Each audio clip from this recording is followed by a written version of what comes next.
We're taking you now live to an MPP press conference set to take place just hours after the NDC held theirs, essentially accusing government officials of aiding the CEO of embattled gold dealership firm Menzgold to abscond from the country. Let's take you there now. To debate the successful election we had against them. And incompetent as they are, even that duplication is being done badly. We've all heard them in the beginning trying to tag this highly performance-focused government as super incompetent. As you are here now, you will recall that that tag fell flat on its face because you can't put something on nothing. And that is what the NDC is trying to do. When asked why they were trying to call us super incompetent, they said that it was because we called them incompetent in 2016. Were they not? This negative, unproductive, and reckless mindset that the NDC has, and that is what is driving their current politics.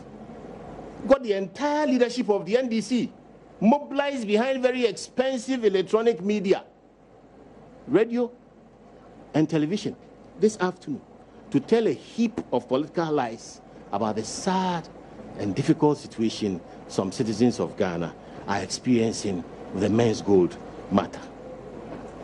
Instead of commiserating with customers who have lost their monies through investments and schemes run by Menzgold, the NDC is desperately, and I mean desperately, trying to equate Menzgold to DKM and insist on the unheard of position that government should assume all liabilities. The so-called DKM principle, which is a principle born, bred, and hopefully will die in the imagination of the NDC, because it is not a principle known anywhere in the world of finance and governance.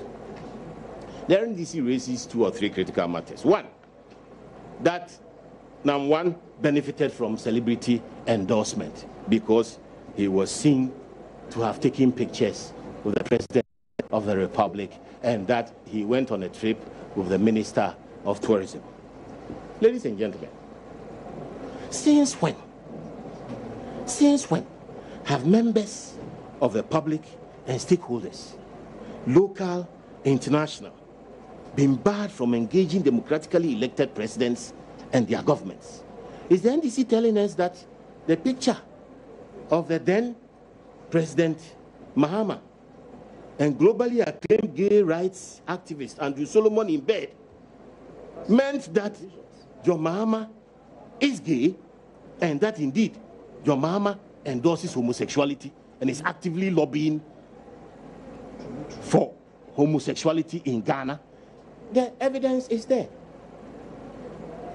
Lying back together on the same bed. So, can I competently conclude on the logic of the NDC that your mama is gay? Needless to say, number one is a matter of public record. He has visited several eminent persons in this country. Anybody who cares to know knows that he has visited several serious people in this country as a responsible political party, supporting a very focused government. We will not stoop so low as to suggest that public officers, religious leaders, traditional leaders, and others who by virtue of their office are public property deserve to be abused for dirty political ends. And the NDC is advised that the people of Ghana are wise to their political ideals and will not accept abuse as a form of political communication. The second leg of the NDC's empty propaganda is that some force ought to have applied, which was not. Some force ought to have been applied, which was not. Or either it wasn't applied timeously enough or it's being applied too late. In making that argument, the NDC's communications officer, endorsed by the entire leadership of the NDC, confused the state, the government, regulatory agencies, security agencies, and the presidency all in one, in their haste to create problems where there are none. The NPP government is committed to a state of law. And in that state of law, there are clear distinctions between the powers of the state, the powers of the government, and the powers of the president, as well as the powers of regulatory agencies and security agencies. For public clarity,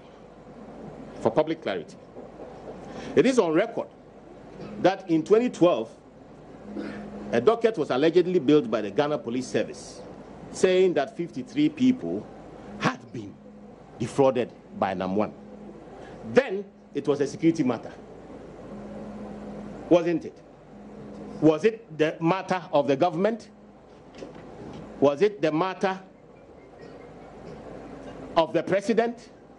Was it the matter of the regulatory agencies? Ultimately, the police treated it as a criminal matter and sought to deal with it. We would ask media houses to ask the police to trace the genesis of that matter. Hopefully, it ought not to be the President of the Republic who traces police dockets according to the logic of the NDC. So, it is obvious that the shenanigans and alleged fraudulent operations of NAM1 and his accomplices started way back in 2013 under the name Menzbank with a K, and then later on changed to Menzbank with a C. For the information of the NDC and its clueless leadership, they were in power as the government, the agent of the state, at the time that NAM1 established Menzbank with a K and later on changed it to one with a C. The NDC government was in power. And there was a regulatory agency, a licensing agency, which registered that company. Was it the president who did that registration? So, if so, by their twisted logic, confusing the state, regulatory agencies, the government, security agencies, the presidency and everything, then why didn't they exercise? Why didn't the president stop NAM1 once and for all at that time? Why didn't they use the force at their disposal? Why didn't they use the force at their command at that time? When he switched from Menzbank with a K to Menzbank with a C, did they realize what he was up to? Did they accept that what he was up to was good enough for them? What has changed between now and then? Why did they not do what they were supposed to do? Or they refused to exercise government power under the authority of the state to deal with NAM1 because the NDC stood to benefit. Because we are aware that the communications director, listen to him. By pressing the panic button. Listen to him. It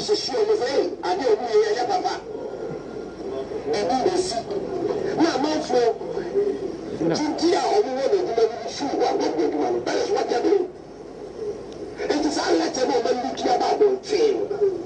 Because you see, let's go for me. My come over for Ghana, my more than my baby. Only chap to my mind. And you go over for me. I said, I'm going to have a trouble. Never do my crowd and do not feel our yama. What should the Bible says? I will give you the baby with you to night. And the one who bet 19 is a big number of my piano. As I think that I'm going to see your colors and what say, Nana, we're doing no. Abandon for and you know. Only when you're much almost about what say, yet they do not go by your son by a look. And I want us to go for you.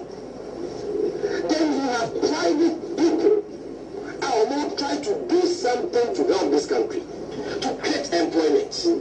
When we create employment, so we contribute to nation building, say, what to me, and then one. So you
You've heard the man who spoke today.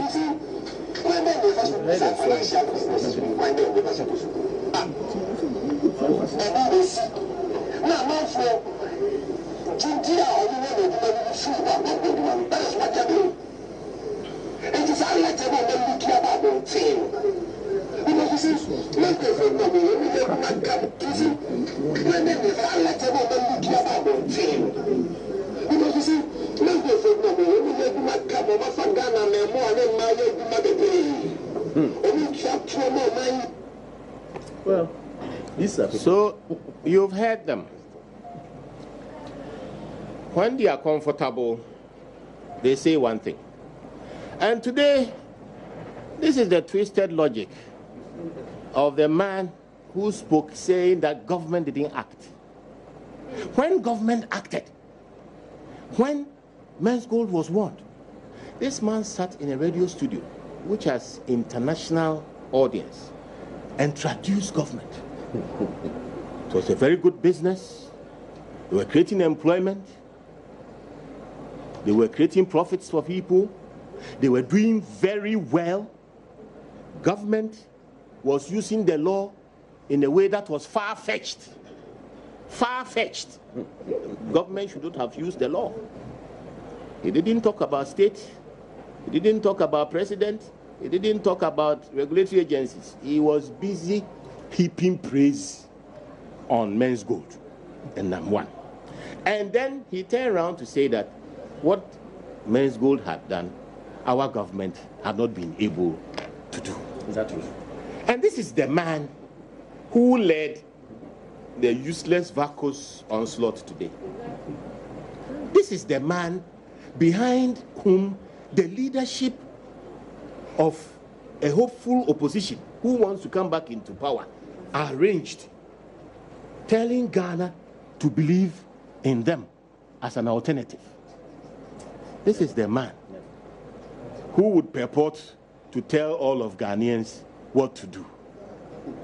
This is the man. Fantastic. So, we need to have a bit of history here. And I want you to all be very, very clear in your minds. After the incidents of 2012, 2013, and otherwise, you fast forward to 2014, in October to be precise. The Bank of Ghana itself, not under the leadership of the MPP government. The Bank of Ghana is independent. Then it was under the leadership of an NDC government. Bank of Ghana is a state institution. It cannot be dictated to by the government. Do we get that clear? The Bank of Ghana is a state institution. It does not receive instructions from the government of Ghana, which is also part of the state. Now, the Bank of Ghana then, in 2014, discovered as a regulator on a special exercise in Central Region that NAM1 was running an operation there, purporting to do financial transactions with gold, some amount of deposit taking, and calling itself a bank. The name had bank in it, as you've recall.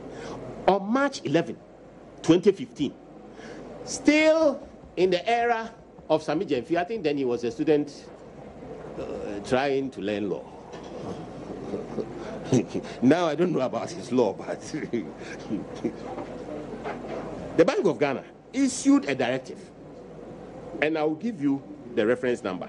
The directive reference number is BG/GOV/SEC/2015-04, publishing a list of unlicensed entities operating illegally, including Men's Bank. Men's Bank, as I have told you, then changed its name to Men's Bank Ghana Company Limited. On April 13, 2016, the Bank of Ghana again issued a notice to warn the general public. This is the painful part. The Bank of Ghana issued a notice to warn the general public against the deposit-taking operations of Men's Bank.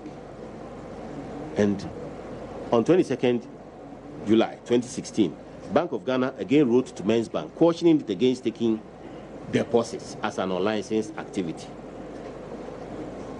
Then, Sami Gyamfi's NDC government, led so incompetently by then President John Mahama, didn't realize that they had a force they could have used to stop Men's Bank. They didn't realize it. They didn't realize they were a government within the state. They didn't realize that there were regulatory agencies. They didn't realize that they had security agencies. And they didn't realize that it was the duty of John Mahama to deal with Men's Bank personally as president, which is what Sami Gyamfi would have us believe now. On August 2nd, 2016, Bank of Ghana invited the management of Men's Bank and engaged them on their unlicensed deposit-taking activity. They responded in writing on August 3rd and claimed that they were not taking deposits. And this is when they somersaulted again and went to create another company called Brew Marketing Consult. You've heard that one too? Yes.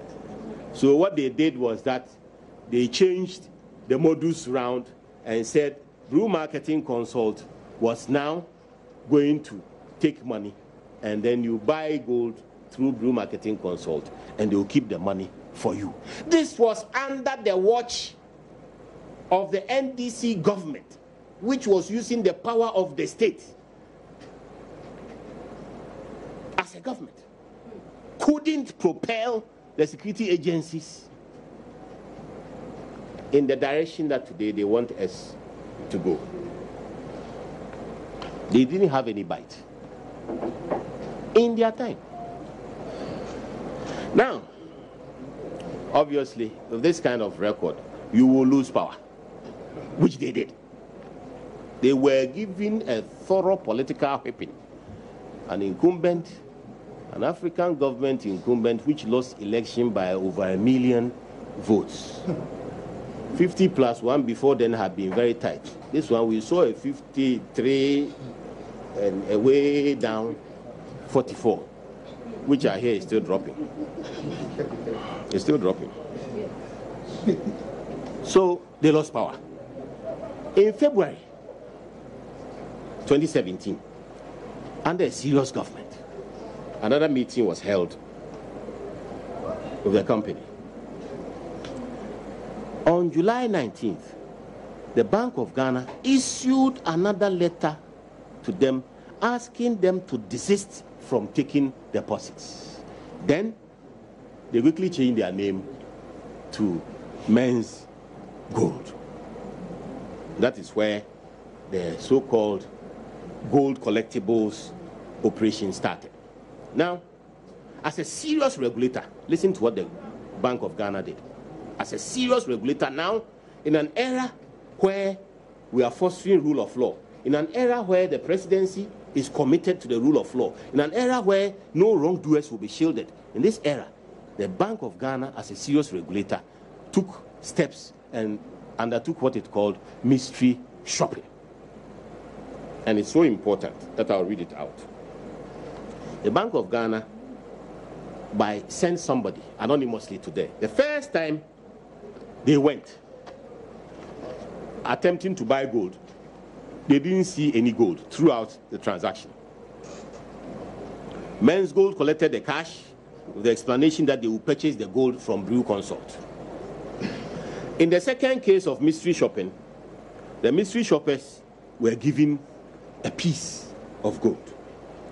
In the third purchase, the mystery shoppers were directed to purchase the gold from Brew Marketing and deposit the gold in the vault of Menzgold for it to trade with the gold. On 19 September 2017, Minerals Commission wrote a letter to Menzgold titled Unauthorized Business Activities, pointing out to Menzgold that it was in breach of the law and that the license that Brew Marketing had not been registered as a licensed buying agent. What it meant was that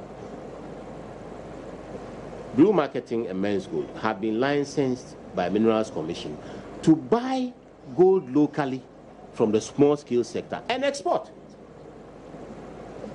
They were not licensed to trade in gold on a local secondary market.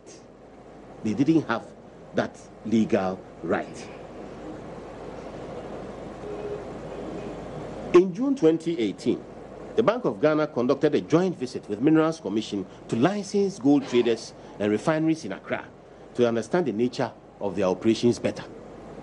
The team established that all the companies were engaged in smelting and exporting gold with the exception of Menzgold, which was engaged in the solicitation of deposits from the general public with interest rates between 7 to 10% a month to customers based on the quantity of gold purchased. So when the regulators realized that NAM1 and Menzgold were trading in gold on the local secondary market, Securities and Exchange Commission moved in. This is proper bite. This is a government which is serious about its responsibility to the people. Within 2 years, the government was not prepared to wait for something to go wrong before it acted. And in acting, Securities and Exchange Commission asked for a license because they regulate the secondary market in trading of derivatives. This is the factual story. No agency has closed Menzgold down. No government agency has closed Menzgold down. No regulatory agency, independent regulatory agency by law, not directed by the power and authority of the presidency, no regulatory agency has closed Menzgold down. They have just asked Menzgold to meet its regulatory requirements, license your activities. Indeed, you will recall that Menzgold has gone to court. Do you recall that?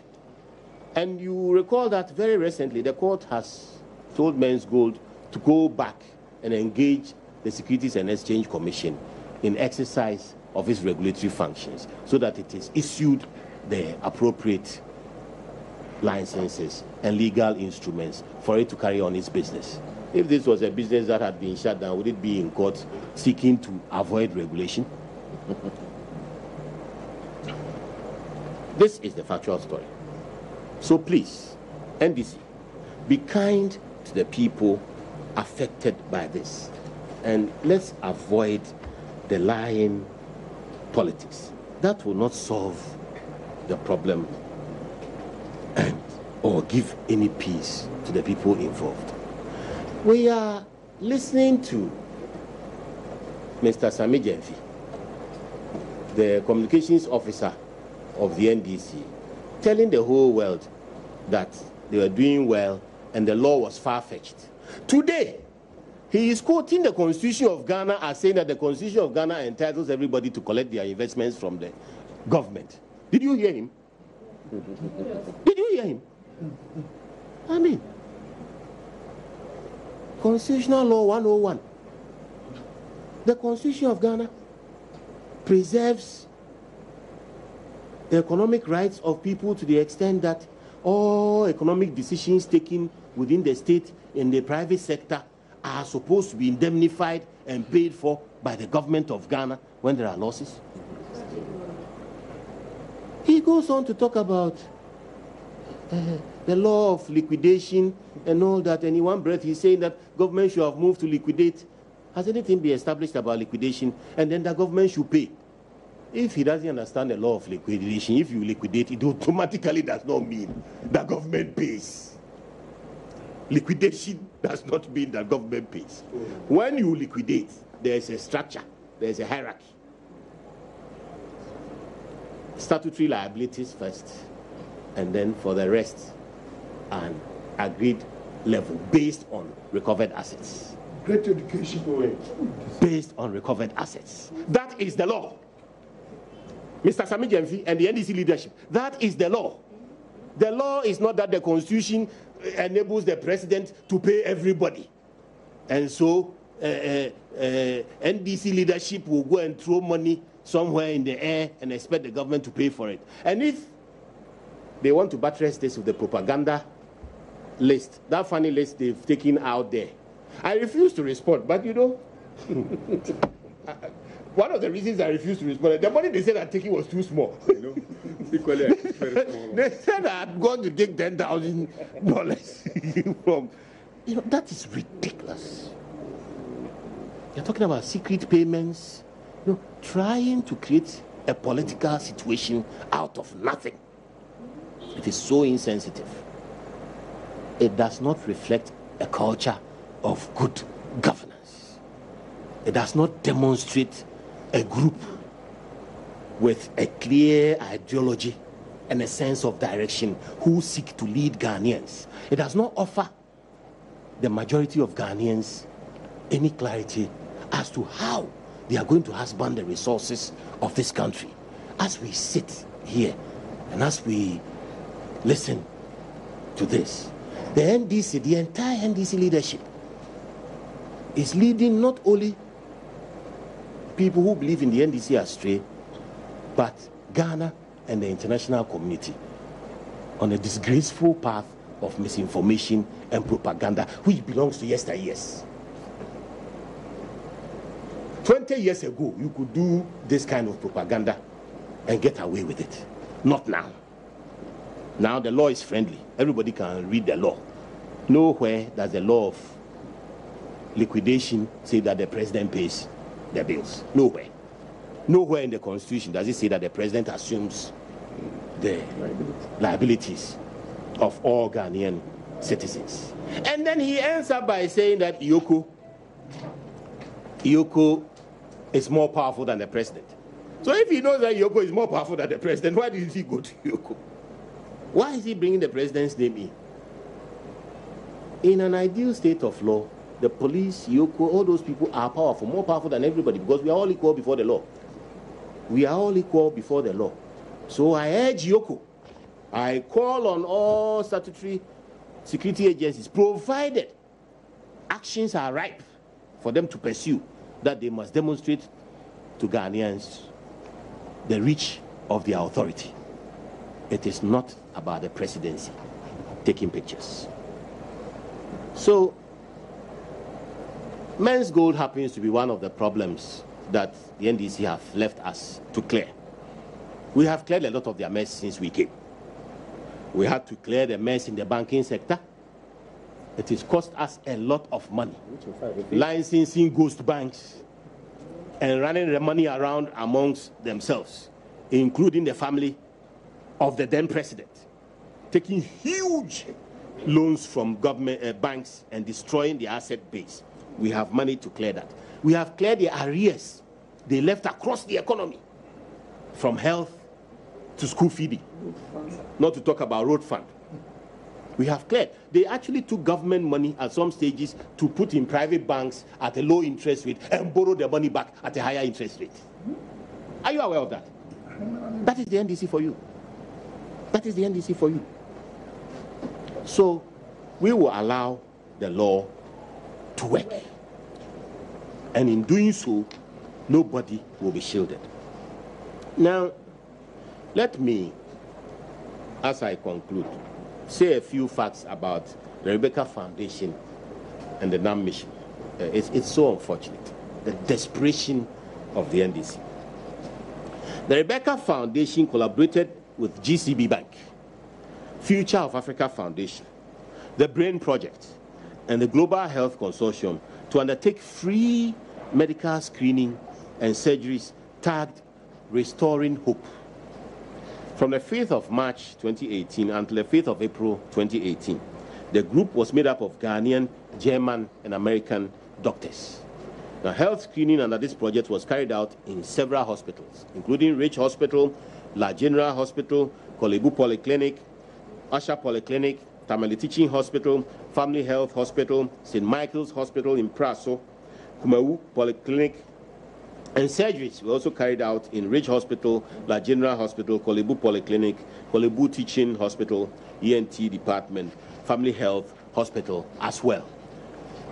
St. Michael's Hospital and Tamale Central Hospital. A total of 205 surgeries ranging from neurological, gynecological, plastic, and dental, among others, were completed. The other partners to the project, I want to repeat, the GCB Bank, Future of Africa Foundation, the BRAIN Project, and Global Health Consortium. And at all times, these partners were in charge of fundraising and bookkeeping for the project. The Restoring Hope project has a bank account to which the Rebecca Foundation is not a signatory and does not have access to. The Rebecca Foundation is not on record anywhere as having requested NAM missions to support the project. At the time, the Rebecca Foundation gave media interviews to raise awareness and attract potential beneficiaries to the project. The foundation also cleared and shipped medical equipment and consumables used to conduct the surgeries and donations to various health facilities around the country. So the attempt to drag the name of the First Lady, very hard-working First Lady, involved in charitable work across areas of public concern, particularly in health, is not only painful, but degrading to the political image of the NDC. As I said in the beginning, NDC, please be kind to this country. You can't put nothing on, you can't put something on nothing.